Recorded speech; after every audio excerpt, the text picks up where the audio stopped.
Hello दोस्तों, बहुत बहुत स्वागत है आप सभी का फिर से अपने इस नए वीडियो में। और आपको पता है कि पटना यूनिवर्सिटी का merit list first merit list कल जारी हुआ। फर्स्ट मेरिट लिस्ट आने के बाद में बहुत सारे सवाल आए। सवाल क्या क्या है कि भाई अब आगे क्या करना है, मतलब एडमिशन कैसे लेना है। कल के वीडियो में ही मैंने ये बात बताया था कि जब फर्स्ट मेरिट लिस्ट आया, अगर आपका मेरिट लिस्ट में नाम है तो आपके लिए बाकायदा एक लेटर आएगा, जिस लेटर का नाम है अलॉटमेंट लेटर।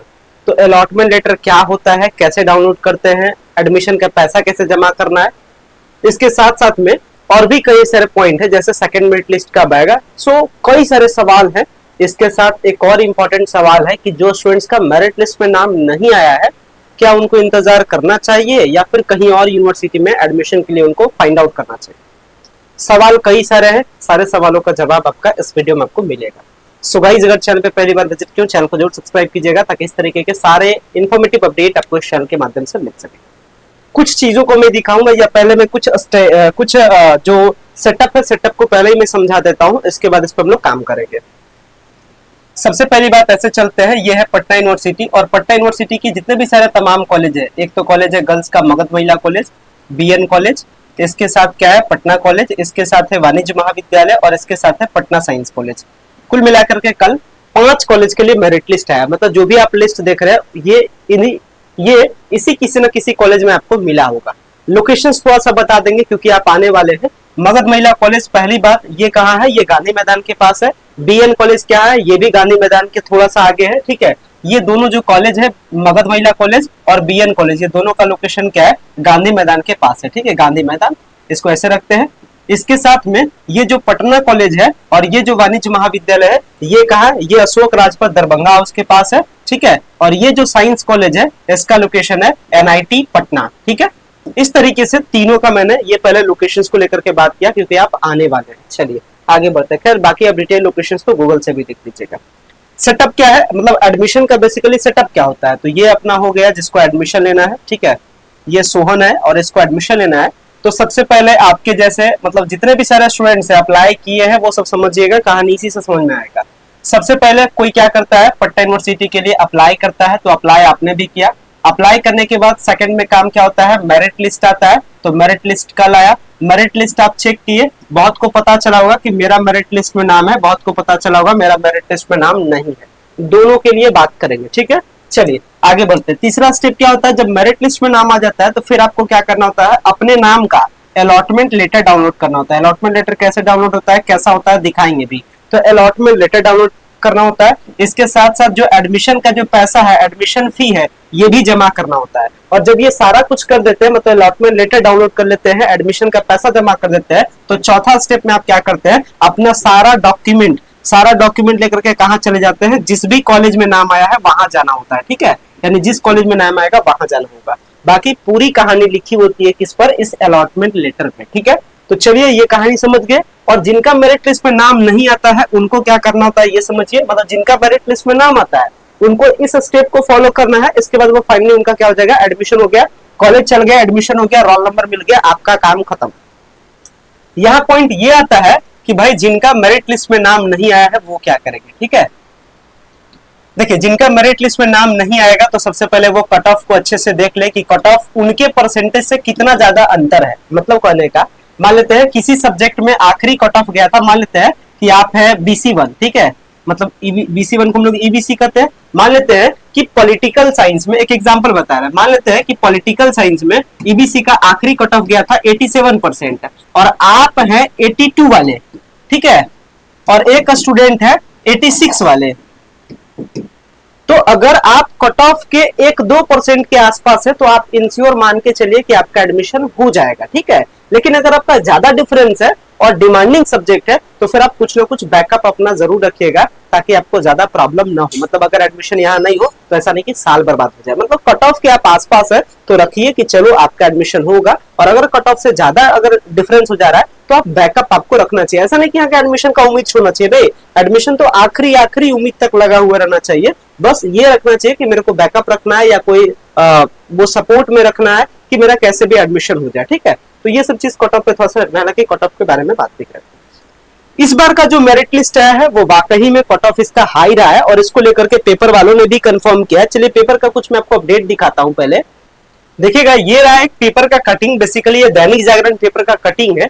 इसमें कहा जा रहा है कि पीयू स्नातक प्रथम सेमेस्टर का कट ऑफ जारी, कुलपति प्रोफेसर केसी सिन्हा ने जारी की मेधा सूची, अलॉटमेंट लेटर डाउनलोड कर ऑनलाइन कर सकेंगे भुगतान। मैंने आपको बताया भी प्रोसेस कि भाई मेरिट लिस्ट में नाम है, अलॉटमेंट लेटर डाउनलोड करो, पेमेंट करो और फिर कॉलेज चले जाओ।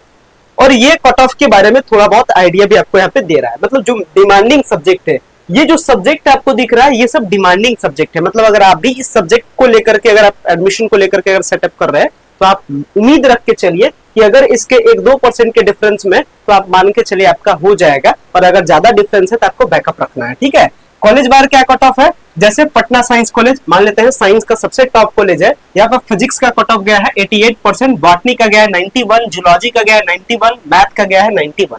यानी बीएससी अगर आपको करना है फिजिक्स से, बॉटनी से, जूलॉजी से, मैथमेटिक्स से, तो क्या कट ऑफ का सिचुएशन गया ये आपने देखा। अगर आपको बीकॉम करना है तो बीकॉम में रेगुलर का 87 गया है लगभग 86.2, और बीकॉम सेल्फ फाइनेंस का 87 गया है। अगर बीएन कॉलेज के बारे में बात कीजिएगा तो इकोनॉमिक्स का 84, पॉलिटिकल का 88.6%, फिजिक्स का 84.4%, जूलॉजी का 86.2%। अगर आप मगध महिला कॉलेज का बात कीजिएगा तो इकोनॉमिक्स का गया है 87.6%, बीकॉम का गया है 87%, पॉलिटिकल साइंस का 93.6%। क्रेज देखिए पॉलिटिकल का कट ऑफ क्या रहा है, देख लीजिए पॉलिटिकल का 93.6% गया है और फिजिक्स का 86.4 गया है। पटना कॉलेज में आइएगा तो इकोनॉमिक्स के लिए 84, पॉलिटिकल साइंस के लिए 92.6%, सोशियोलॉजी के लिए 82.6%, ज्योग्राफी के लिए 89%।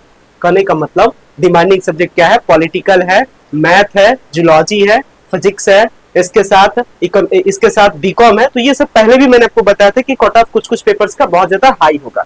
और ये यहाँ के पूरे सर है, पूरे एडमिशन प्रोसेस में कभी भी आपको दिक्कत हो तो इनका जो ऑफिस है, ये अनिल सर है, इनको हम लोग डीन सर कहते हैं। ये अनिल सर है, इनका ऑफिस पटना यूनिवर्सिटी के कैंपस में, किसी से भी पूछ लीजिएगा डीन सर का ऑफिस क्या है। मतलब एडमिशन से रिलेटेड किसी भी प्रकार का प्रॉब्लम हो तो इन्हीं के पास जाना है। ठीक है, बाकी ये VC साहब हो गए, ये जारी करता हुआ इमेज देख रहे हैं और इसमें यही सब कहानी बताई गई है, करना क्या है, कैसे क्या करना है। तो कैसे क्या करना है हम लोग बोर्ड पे अच्छे से समझेंगे। चलिए तो अब थोड़ा सा दिखा देते हैं, मतलब पहले बात कर लेते हैं कि भाई जिनका मेरिट लिस्ट में नाम है उनको करना क्या है। ये तो मैंने बता दिया कि भाई आप अलॉटमेंट लेटर डाउनलोड कीजिए, पेमेंट कीजिए, कॉलेज जाइए। चलिए अलॉटमेंट लेटर डाउनलोड कैसे करते हैं ये सिखाते हैं आपको। तो हम आते हैं, ये पटना यूनिवर्सिटी का साइट है। ठीक है, पटना यूनिवर्सिटी का जैसे ही मेन पेज पे आइए, बहुत आसान है, पटना यूनिवर्सिटी के साइट पर जाएगा, वीडियो के डिस्क्रिप्शन बॉक्स में लिंक भी रहेगा। और आने के बाद हम यहाँ से बेसिकली चलते हैं जहां से हमने एडमिशन के लिए अप्लाई किया था। ठीक है, ये हो गया आपका एडमिशन पोर्टल और इसका लिंक वीडियो के डिस्क्रिप्शन बॉक्स में।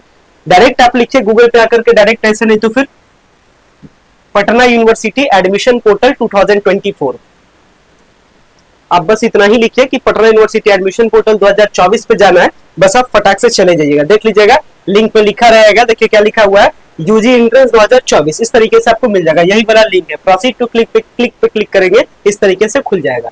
अगर आप बीए बीएससी बीकॉम वाले हैं तो रेगुलर, अगर आप बीबीए बीसीए वाले हैं तो वोकेशनल। चलिए हम एक मेरिट लिस्ट देखते हैं और आगे का कहानी समझाते हैं। लॉगिन बटन पे क्लिक करेंगे, क्लिक करने के बाद आईडी पासवर्ड हमने डाल दिया है, लॉगिन वाले पे क्लिक करते हैं और लॉगिन करते हैं। सो देख सकते हैं जैसे ही मैंने लॉगिन किया, लॉगिन करने के बाद कुछ इस तरीके का फेस खुलता है। यहाँ पे आपका बेसिक डिटेल दिखाता है। मैंने आपको बताया जिनका मेरिट लिस्ट में नाम है उनका अलॉटमेंट लेटर आएगा। देखिएगा यहाँ पे क्या लिखा गया है, यहाँ पे देखिएगा अलॉटमेंट लेटर काउंसलिंग फी, मतलब सबसे पहले यही अलॉटमेंट लेटर है, इसी को हम लोग क्लिक करेंगे और इसको क्लिक करके अलॉटमेंट लेटर आपको दिखाते हैं। जब अलॉटमेंट लेटर दिखा देंगे तो फिर पैसा कैसे पे करना ये भी आपको करके दिखाते हैं। चलिए अलॉटमेंट लेटर देखते हैं कैसा होता है, क्या क्या इसमें लिखा गया है। सो देखिएगा मैंने अलॉटमेंट लेटर पे जैसे ही क्लिक किया, ये बेसिकली इनका अलॉटमेंट लेटर है और इसी में सारी कहानी है, इसी को हम समझाते हैं। ये अलॉटमेंट लेटर पहली बात क्या करता है, allotment letter for admission to undergraduate program. यहाँ कॉर्नर पे आपका फोटो होता है, आपका आया है तो आपका दिखाएगा, यहाँ पे दिखाएगा कौन से प्रोग्राम के लिए आपका सिलेक्शन हुआ है। ठीक है, मतलब कौन सा प्रोग्राम आपको मिला है। इसके बाद सब्जेक्ट का नाम क्या है ये दिखाएगा, कौन सा कॉलेज मिला है, इनको देखिए वाणिज्य महाविद्यालय मिला है, क्या कैटेगरी है और क्या कैटेगरी से अप्लाई करते हैं, कितना परसेंटेज है, 81.2%। यहाँ पे सब कुछ दिखा रहा है। यहाँ पे आपका बेसिक डिटेल दिखाता है, नाम, ये सब। अगर किसी भी प्रकार का मिस्टेक हो तो ये मिस्टेक का करेक्शन आप क्या कर सकते हैं, जहां एडमिशन होगा वहां से भी करा सकते हैं। चलिए, और यहाँ पे देखिएगा इसके साथ साथ ये पेमेंट का भी डिटेल बताता है, कितना पैसा इनको देना है, 2255 रुपया देना है। तो अलॉटमेंट लेटर जस्ट एक जॉब का लेटर के टाइप का होता है। जैसे किसी का जॉब लगता है तो कैसे उसका जॉब लेटर आता है, जिसमें उसका नाम होता है, पूरा डिटेल होता है कि भाई कहाँ आना है, किस दिन आना है, कितने टाइम में आना है, क्या क्या लेकर आना है, उसी तरीके से ये एडमिशन का लेटर है, इसको हम लोग अलॉटमेंट लेटर कहते हैं, और इसके बिना एडमिशन नहीं होता है। तो हर हालत में एडमिशन के लिए ये वाला लेकर जाना है। हालांकि क्या क्या डॉक्यूमेंट लेकर के जाना है ये भी अभी बताते हैं, ठीक है। चलिए अब बात करते हैं, कुछ इंपॉर्टेंट पॉइंट करके नीचे डिस्कस किया गया, यही पॉइंट इंपॉर्टेंट है जिसको मैं आपको समझाना चाहता हूं। सो देखिएगा इसमें क्या क्या लिखा गया, देखिए बताया जाता है इंपॉर्टेंट पॉइंट। ये जो अलॉटमेंट लेटर है ये बेसिकली फर्स्ट लिस्ट वालों का, जब सेकंड लिस्ट वालों का अलॉटमेंट लेटर आएगा तो उसमें कुछ चेंजिंग रहेगा, उसमें ये डेट में खाली चेंजिंग रहेगा, तो वो बताएंगे। चलिए पहला पॉइंट कहता है, ध्यान से समझिएगा, जिनको एडमिशन लेना है, जिनका मेरिट लिस्ट में नाम है, उनका अलॉटमेंट लेटर डाउनलोड होगा। अलॉटमेंट लेटर कहता है क्या क्या ये समझिए। जितना पैसा आपको लिखा है उतना आपको पैसा देना है, ये पैसा ऑनलाइन इसी साइट पे यहीं पे जमा होगा। कैसे जमा होगा बताता है। इसके अलावा 1 रुपया भी आपको कॉलेज में कहीं देने की जरूरत नहीं है, कहीं भी और पैसा नहीं लगेगा, यही आपका एडमिशन चार्ज है, यही सारा कुछ है 6 महीने के लिए, ठीक है। 6 महीने आप कोई पैसा आपसे कॉलेज नहीं लेगा, क्योंकि क्या है, ये पटना यूनिवर्सिटी का सारा कॉलेज फुल्ली गवर्नमेंट कॉलेज है, ठीक है, तो इसका फायदा आपको मिलेगा। इसके साथ में देखिए क्या कहा जाता है, please visit allotted college for counselling and admission, मतलब एडमिशन लेने के लिए आप उसी कॉलेज में जाइए जहां पे आपका अलॉटमेंट लेटर आया, मतलब जिस कॉलेज के लिए अलॉटमेंट आया है उसी में आप जाइए, पहला बात। दूसरा बात कि एडमिशन के लिए जाना कब कब है, तो 10 जून को, 11 जून को, 12 जून को, यानी पहले मेरिट लिस्ट वालों को 3 दिन का एडमिशन का मौका मिला, 10, 11, 12। टाइम क्या है जाने का, सुबह 10 से लेकर के शाम के 4 बजे तक। लेकिन जाने से पहले कहता है कि आप पेमेंट करके जाइएगा, मतलब यहाँ जो पैसा आपको दिखा रहा है 2255, वो इसी साइट पे पेमेंट करके जाइएगा। जो पेमेंट कीजिएगा उसके बाद एक रिसिप्ट आएगा, उस रिसिप्ट को हम लोग कहते हैं पेमेंट रिसिप्ट, ठीक है। चलिए आगे बढ़ते हैं। Otherwise they will loss there claim for the admission, नहीं तो फिर आपका एडमिशन नहीं होगा, पेमेंट बिना गए तो आपका एडमिशन नहीं होगा, ठीक है, ये चीज का भी ध्यान रखिएगा। इसके बाद में क्या कहता है, after taking admission if you are not satisfied with the allotted subject you can click for the slide up option. मतलब क्या कहता है, मतलब कहता है, समझिएगा, ये बहुत इंपॉर्टेंट पॉइंट है, इस पॉइंट को भी यहीं पे मेंशन कर देता हूं। जैसे मान लेते हैं कि इनका नाम आया है बीकॉम में, एक एग्जांपल के तौर पे, ठीक है, और इनको चाहिए था बीएससी मैथ मान लेते हैं, ठीक है। तो अभी तो इनको मिला है बीकॉम, तो कॉलेज वाला कहता है कि भाई अभी आपको जो मिला है आप उसमें एडमिशन ले लीजिए, और पसंद नहीं है तो आप एडमिशन लेकर के आइए, और इसी साइट पे एक हम ऑप्शन लाएंगे जिसका नाम है स्लाइड अप, जिसका नाम क्या है, स्लाइड अप। और आप क्या कर दीजिएगा, स्लाइड अप पे क्लिक कर दीजिएगा। जैसे ही स्लाइड अप पे क्लिक कीजिएगा आपका स्लाइड अप मोड में चला जाएगा, मतलब जो आपका ऊपर वाला है वो नेक्स्ट लिस्ट में वो आपको मिल जाएगा। अगर वो ऊपर वाला नहीं मिला तो जो आपका पहले से मिला हुआ है वही आपका रह जाएगा, मतलब किसी भी तरीके से आपको लॉस नहीं है, ठीक है, आपको लॉस नहीं है। सबसे पहले आपको एक सीट मिल गया तो आप बहुत लकी है, ठीक है। कहने का मतलब यह है कि 13,000 के फॉर्म में आपको सीट मिला, तो ये लकी वाली ही बात है। कट ऑफ इस बार बहुत हाई है, इसमें कोई डाउट है। सीट मैट्रिक्स भी दिखाएंगे, वहां से भी बहुत सारा बात समझ में आएगा। तो स्लाइड अप कितना इंपॉर्टेंट होता है आपने समझ गया। अगर आपको मनचाहा सब्जेक्ट अभी ही मिल गया है तो स्लाइड अप ये सब कोई छेड़छाड़ नहीं कीजिएगा, ठीक है। आगे बढ़ते हैं, तो स्लाइड अप का क्या एक्चुअल मतलब होता था ये आपने समझा। इसके बाद में देखिए क्या कहता है, after slide up the previously allotted subject automatically be cancelled. मतलब अगर आपका, जैसे इनके केस में क्या है, ये बीकॉम अभी मिला है और ये बीएससी मैथ ये चाहते हैं, मतलब बीएससी मैथ 1 नंबर पे था और ये बीकॉम 2 नंबर पे था, अभी इनको बीकॉम मिला तो अभी ये कल जाकर के एडमिशन ले लेंगे। एडमिशन लेने के बाद इनको लेने का मन है बीएससी मैथ, तो ये आकर के स्लाइड अप कर देंगे। कहता है कि अगर आपका स्लाइड अप के बाद अगर आपको बीएससी मैथ मिल गया, मतलब स्लाइड अप करने के बाद आपको ऊपर वाला मिल गया, तो ये ऑटोमेटिक आपका एडमिशन ट्रांसफर हो जाएगा, मतलब आपको कॉलेज जाने की दोबारा जरूरत भी नहीं है, मतलब ट्रांसफर, घर बैठे सारा काम। एक बार आप खाली आइए, एक बार आप एडमिशन ले लीजिए जो पेपर में मिला है, बाकी आप घर बैठिए, खाली घर बैठ करके सारा प्रोसेस कीजिए। तो स्लाइड अप को क्या कर दीजिए, और स्लाइड अप को कीजिएगा तो ऑटोमेटिक आपका एक बार अगर ऊपर वाला मिल जाएगा तो ये एडमिशन ऑटोमेटिक ट्रांसफर हो जाएगा, मतलब आने की भी जरूरत नहीं है, और ये जो पैसा आप जमा करें वो पैसा ऑटोमेटिक इस सब्जेक्ट के लिए चला जाएगा। और अगर कुछ पैसा घटता है या कुछ पैसा आपका निकलता है तो जिस अकाउंट से पैसा कीजिएगा उसी अकाउंट में पैसा चला जाएगा। इसलिए जो पेमेंट करना है वो साइबर कैफे से भी जाकर कीजिए, तो अपने वाले अकाउंट से कीजिए, ठीक है। अगर अपने वाले अकाउंट से नहीं कीजिएगा तो 1 महीने, जब एडमिशन खत्म हो जाएगा तो 1 महीना के बाद में सारा पैसा का हिसाब किताब होता है। अगर आपका पैसा निकलेगा तो यूनिवर्सिटी आपके अकाउंट में भेज देगी, जिस अकाउंट से पैसा कटाइएगा, और अगर आपको कुछ और पैसा देने की जरूरत है तो फिर आप यहीं से पैसा पे कर दीजिएगा। चलिए ठीक है। इसके बाद में कहता है कि after getting desired subject stop sliding. कहता ये भी है, क्या कहता है मान लेते हैं जैसे इनके केस में एक पेपर है बीकॉम, एक पेपर है बीएससी मैथ, और एक पेपर और है इसके ऊपर में जिसका नाम है बीसीए। एक एग्जांपल के तौर पे बस बता रहे हैं, ठीक है। तो अभी इनको लेना था बीएससी मैथ में, ठीक है, अभी मिला है बीकॉम मिल गया है, इनको पसंद नहीं है, एडमिशन ले लेंगे, स्लाइड अप कर देंगे। स्लाइड अप करने के बाद बीएससी मैथ मिल जाएगा। तो कहता है अगर आपको मन पसंदीदा सब्जेक्ट मिल जाए तो फिर आप अपना स्लाइड अप को रोक भी दीजिएगा, ठीक है। तो खैर स्लाइड अप पे हम लोग आगे डिटेल में भी बहुत सारा बात अभी करेंगे, भी बहुत वीडियो देंगे, लेकिन अलॉटमेंट लेटर का एक एक पॉइंट आपको समझा दे। चलिए, now let us discuss about what are the document required during the admission, यानी एडमिशन के लिए डॉक्यूमेंट क्या क्या रिक्वायर होता है। इसमें सब कुछ लिखा गया है, लेकिन अभी हम इसको अच्छे से आपको वहां पे बोर्ड पे समझा दे रहे तो ज्यादा आपको समझ में आएगा। तो चलिए डॉक्यूमेंट के बारे में बात करते हैं। चलिए, अब ये जाएगा कल एडमिशन लेने के लिए, सोहन है इसका नाम आया है। अब ये कल जाएगा एडमिशन के लिए, क्या क्या लेकर जाएगा ये सुनिए। सबसे पहला चीज लेकर जाएगा जो पटना यूनिवर्सिटी में इसने फॉर्म अप्लाई किया था, सबसे पहली बार जो आपने फॉर्म अप्लाई किया था, ये फॉर्म वाला, ठीक है। फॉर्म कैसा दिखता है ये भी हम आपको दिखा देंगे। एक और वीडियो लाएंगे डॉक्यूमेंट का, जिसमें एक एक डॉक्यूमेंट आपको पहचानवा देंगे कि देखिए ये डॉक्यूमेंट ये है, ये डॉक्यूमेंट ये है, ठीक है। तो एक तो पटना यूनिवर्सिटी में फॉर्म अप्लाई किया वो वाला। दूसरा क्या चाहिए, अलॉटमेंट लेटर। अलॉटमेंट लेटर कैसा दिखता है ये आपने समझ गया, ठीक है। तीसरा, अभी कुछ कुछ चीज छूट रहा है जो भी मैं बताऊंगा। तीसरा, जो अभी इसको पैसा जो पे करना है वेबसाइट पे, इसका पेमेंट रिसिप्ट, तो पेमेंट रिसिप्ट भी इसको चाहिए। मतलब पटना यूनिवर्सिटी का इसको 3 कागज चाहिए। ये तीनों कागज कहां से मिलेगा, पटना यूनिवर्सिटी के वेबसाइट से, ठीक है। मतलब जहां से आपने एडमिशन के लिए अप्लाई किया वहां से। चौथा डॉक्यूमेंट क्या लगेगा भाई, जो आपका 10th का मार्कशीट है, इसका ओरिजिनल और इसका फोटोकॉपी सब लेके जाइएगा। सारा डॉक्यूमेंट का 2 सेट बना करके लेके जाइएगा, एक ओरिजिनल का एक फोटोकॉपी का। जैसे ये सब तो ऑलरेडी फोटोकॉपी होता है, तो फोटोकॉपी ही 2 सेट बना लीजिएगा। इसके साथ पांचवा क्या हो जाएगा, आपका 12th का मार्कशीट।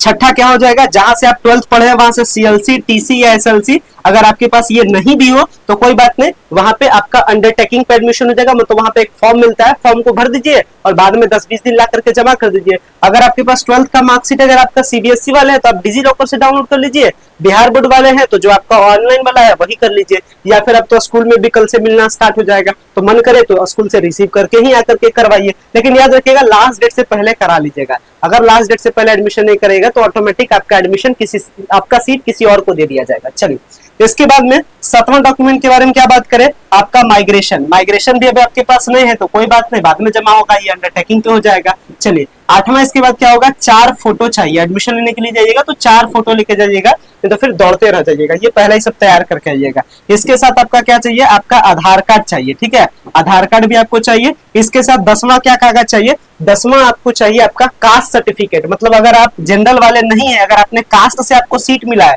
मतलब BC1, BC2, SC, ST, EWS, अगर आप ये सब कैटेगरी से अप्लाई किया था, आपको सीट मिला है, तो उसका कास्ट सर्टिफिकेट भी लेकर के जाइएगा। और 11वां एक और डॉक्यूमेंट है, अगर आपका इंटर पहले कंप्लीट हुआ है, मतलब अगर आपका इंटर इस साल उसके पहले या उसके पहले कंप्लीट हुआ है और आपने एडमिशन नहीं लिया था, एडमिशन इस साल ले रहे हैं, तो वैसे सिचुएशन में आपको गैप ईयर सर्टिफिकेट भी देना होता है, गैप ईयर सर्टिफिकेट। तो यहाँ पे ये सारा डॉक्यूमेंट तो आप आराम से अपने से बनवा लीजिएगा। प्रॉब्लम आपको भले यहाँ पे हो सकता है गैप ईयर सर्टिफिकेट बनवाने में, तो गैप ईयर का सर्टिफिकेट मात्र लगभग गैप ईयर का सर्टिफिकेट 1 से 1.5 घंटा में किसी भी कोर्ट में बन जाता है। हाँ, ये ठीक है कि कोर्ट में थोड़ा सा प्रॉब्लम होता है, ये सब कुछ प्रॉब्लम होता है, तो आपके प्रॉब्लम को ध्यान में रखते हुए अगर आपको गैप ईयर सर्टिफिकेट बनवाना रहे तो आपको विद इन 1 आवर के अंदर गैप ईयर सर्टिफिकेट आपको बनाया हुआ मिल जाता है। अब बनवाने के लिए क्या कर सकते हैं, इनसे कांटेक्ट कर सकते हैं 8084675510, और आप इनसे क्या कर सकते हैं, अपना गैप ईयर सर्टिफिकेट बना सकते हैं। ये बेसिकली कोर्ट के एक आदमी है जो आपका गैप ईयर सर्टिफिकेट वगैरह बना देंगे, ठीक है, घर बैठे। मतलब बस आप फोन कर दीजिए, वो बना देंगे और जहां भी होगा वहां पहुंचवा भी देंगे। तो ये अच्छी फैसिलिटी है, आप इनका फैसिलिटी को ले सकते हैं, बाकी आपकी मर्जी, ठीक है। डॉक्यूमेंट के बारे में समझिएगा। चलिए अब चलते हैं वेबसाइट पे और पैसा कैसे जमा करते हैं, पैसा जमा करके दिखाते हैं, और उसके बाद पेमेंट रिसिप्ट कैसा होता है वो भी दिखा ही देते हैं। मतलब पटना यूनिवर्सिटी का जो 3 डॉक्यूमेंट है, एक तो फॉर्म, दूसरा अलॉटमेंट लेटर, तीसरा आपका पेमेंट रिसिप्ट, ये तीनों को दिखाते हैं। चलिए, तो वेबसाइट पे आने के बाद ये जो इस टाइप का आपको दिख रहा है, इसको हम लोग कहते हैं पटना यूनिवर्सिटी का फॉर्म। ये क्या है, ये पीयू का फॉर्म है जो आपने अप्लाई किया था। तो ये एक फॉर्म है पहला, तो ये आपको चाहिए, इस चीज का ध्यान रखिए, पहचान लीजिएगा। अभी आपको ये आप कहां से कर सकते हैं, आपने फॉर्म अप्लाई किया हो तो आपके पास होगा ही होगा, नहीं भी होगा तो वहीं से लॉगिन करके डाउनलोड भी कर सकते। कुछ भी डॉक्यूमेंट का दिक्कत हो आप कमेंट्स कीजिएगा, उसके अकॉर्डिंग वीडियो देंगे। अगला डॉक्यूमेंट दिखाते हैं। मतलब कहने का ये है जो साइट था, तो इस साइट से ये देखिए एक प्रिंट एप्लीकेशन फॉर्म, ये एप्लीकेशन फॉर्म हो जाएगा पीयू वाला फॉर्म। अलॉटमेंट लेटर ये वाला है, अलॉटमेंट लेटर भी अभी आपको दिखाए थे, और काउंसलिंग फी, चलिए इनका काउंसलिंग फी भरते हैं और इसके बाद स्लिप दिखाते हैं आपको। तो देखिएगा ये जो आपका था ये एप्लीकेशन फॉर्म है, मतलब प्रिंट एप्लीकेशन फॉर्म से आप एप्लीकेशन फॉर्म को प्रिंट कर सकते हैं। अलॉटमेंट लेटर आपको दिखाई दिए, 2 चीज आपको दिखा दिए। अब दिखाता है काउंसलिंग फी, और इसको आपको मेंशन करता हूं। तो देख सकते हैं इनका पेमेंट 2255 का मांग रहा है। पे काउंसलिंग फी पे करके आप क्या कर सकते हैं, पेमेंट कर सकते हो, और पेमेंट करने के बाद इसका रिसिप्ट निकाल दीजिएगा। तो क्या क्या डॉक्यूमेंट लगता है, डॉक्यूमेंट आपको पता चल गया, कहाँ जाना है, कैसे एडमिशन है, ऑलमोस्ट स्लाइड अप ये सब कुछ बता दिए। अब खाली एक चीज बताना है कि सेकंड मेरिट लिस्ट कब आएगा, सेकंड मेरिट लिस्ट और सेकंड मेरिट लिस्ट में कितना सीट बचेगा, क्योंकि सीट भी बचना चाहिए। कट ऑफ तो कमेगा, लेकिन अगर सीट नहीं बचेगा तो किसी काम का आपके लिए नहीं है। तो चलिए सीट का भी थोड़ा सा आपको आइडिया देते हैं। तो देखिएगा, जैसे ही कल पटना यूनिवर्सिटी की तरफ से जब मेरिट लिस्ट जारी किया गया तो लड़ाई वगैरह नहीं हो, मतलब जो सिचुएशंस फंसे नहीं, मतलब बहुत सारा का क्लेम होता है कि कम परसेंटेज वाला को कर दिए, मेरा नहीं किया, उसका नहीं किए। तो सबसे बड़ी खराबी क्या है, बिहार में कैटेगरी वाइज रिजर्वेशन है, मतलब आपके कैटेगरी में सीट है तभी आपका एडमिशन होगा। अगर आपके कैटेगरी में सीट खत्म हो जाएगा फर्स्ट लिस्ट के बाद में, क्योंकि फर्स्ट लिस्ट में स्टूडेंट का नाम आया है और जिसका नाम आया तो बखूबी बात है वो एडमिशन लेंगे। अगर एडमिशन नहीं लेंगे तो ही सेकंड लिस्ट आएगा, तो सेकंड लिस्ट तो आएगा ये कंफर्म है, लेकिन आपके कैटेगरी में सीट बचेगा कि नहीं बचेगा ये ही प्रॉब्लम होता है। ठीक है, जैसे कि एग्जांपल के तौर पे देखिएगा, ये फर्स्ट मेरिट लिस्ट का ये सीट आया है। ठीक है, मतलब किस कैटेगरी में कितना सीट था, कोई एक में समझाता हूं, समझिएगा। मान लेते हैं सबसे डिमांडिंग सब्जेक्ट हम उठाते हैं, बीएससी मैथ उठाते हैं या पॉलिटिकल उठाते हैं, कुछ भी उठाते हैं। चलिए यहां लेते हैं, देखिएगा मैं मगध महिला कॉलेज का एक एग्जांपल लेता हूं, ऐसे रखते हैं। चलिए देखिएगा यहाँ पे आप ऐसे कुछ इस तरीके से एक एग्जांपल यहीं से लेते हैं। मान लेते हैं ये कॉलेज का नाम लिखा है बीएन कॉलेज। ठीक है, ये बीएन कॉलेज लिख दिया। बीएन कॉलेज में टोटल सीट है 70 सीट है, किस चीज के लिए, इकोनॉमिक्स के लिए, एक एग्जांपल के तौर पे। तो ये 70 जो सीट है 70 है, इस 70 सीट को अलग अलग कैटेगरी में देखिए तोड़ा गया। कैसे कैसे देखिएगा, यूआर टोटल 17 सीट, मतलब कि अनरिजर्व्ड, मतलब किसी भी ये कोई भी एडमिशन लेता है यूआर का मतलब, जिसमें मेल के लिए है 10 सीट, फीमेल के लिए 6 सीट, एक सीट है फिजिकली हैंडीकैप्ड के लिए, यानी कहने का मतलब 17 सीट। अगर मेल में 10 सीट खत्म हो जाएगा इसी फर्स्ट लिस्ट में, तो सेकंड लिस्ट में कट ऑफ तो घटेगा, लेकिन किसी बच्चे का नाम ही नहीं आएगा। ठीक है, तो ये चीज प्रॉब्लम होता है, यही सारा सिचुएशंस है। उसी तरीके से ईडब्ल्यूएस में टोटल है 7 सीट, तो 5 है मेल के लिए, 2 है फीमेल के लिए, क्योंकि बिहार में फीमेल का रिजर्वेशन है तो सबका रिजर्वेशन के अकॉर्डिंग काम होगा, हर कैटेगरी का अपना अपना रिजर्वेशन है। इसके बाद ईडब्ल्यूएस का पीएच में कोई सीट ही नहीं है, तो ईडब्ल्यूएस का कोई पीएच होगा तो उसको सीट ही नहीं है इसमें, तो उसका फिर तो सेकंड मेरिट लिस्ट में नाम ही नहीं आएगा। आगे आते हैं बीसी। बीसी में देखिए टोटल 13 सीट है, जिसमें 8 है मेल के लिए, 5 है फीमेल के लिए। उसी तरीके से ईबीसी में टोटल 18 सीट है, मेल के लिए 11, फीमेल के लिए 6 सीट रिजर्व है। ईबीसी पीएच के लिए 1 सीट है। एससी में टोटल 14 सीट है, एससी के लिए 9 मेल के लिए, 5 फीमेल के लिए, 0 है पीएच में। तो इस तरीके से हर कैटेगरी वाइज सीट दे रखा है। कहने का मतलब ये मेन मोटो है कि अगर आपके कैटेगरी में सीट खत्म हो जाए, क्योंकि अगर आप एवरेज देखिएगा, देखिए किसी कैटेगरी में है 10, 20, 50, 100, ऐसा तो सीट है नहीं। हर कैटेगरी का देखिए सीट क्या है, 8 seat, 4 seat, 5 seat, 3 seat, 2 seat, 6 seat, 3 seat, 8 seat, 5 seat, यही 10 का दिखा रहा है। 10 कैसे मिला, तो 6-4 में, 6 लड़का के लिए, 4 लड़की के लिए, यही सब दिखा रहा है। तो सीट यहाँ कैटेगरी वाइज में क्या हो जाता है, डिवाइडेड हो जाता है। तो इसी के अकॉर्डिंग क्या होता है, ये चीज होता है यहाँ पे। तो ये वाला जो पॉइंट है इसको मैंने सॉर्ट आउट कर दिया, ये कैटेगरी वाइज रिजर्वेशन का भी। उम्मीद करते हैं सारी चीजें समझ गए होंगे, और जो सेकंड मेरिट लिस्ट है ये आएगा 15 तारीख के शाम में, ये भी मैं आपको बताता हूँ। ठीक है, मिलते हैं आने वाले अपने वीडियोस में। इस वीडियो को मैं फिलहाल एंड करता हूँ। So much, thank you.